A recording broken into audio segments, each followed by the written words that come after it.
কত? 5,000। শোনো মামা, যার কেউ নাই তার আল্লাহ আছে, বুঝছো? 3, 4, এই যে 5, ধরেন আপনার 5,000 টাকা। দাঁড়ান,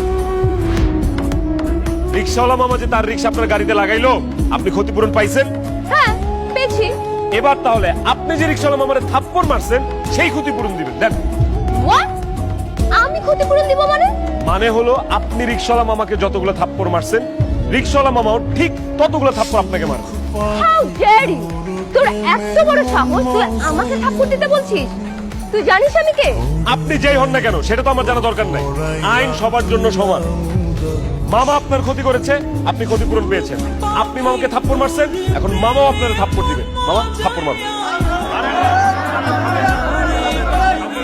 ভাইজান, আমি গরিব মানুষ, তবে আমি মানুষের সম্মান করতে পারি।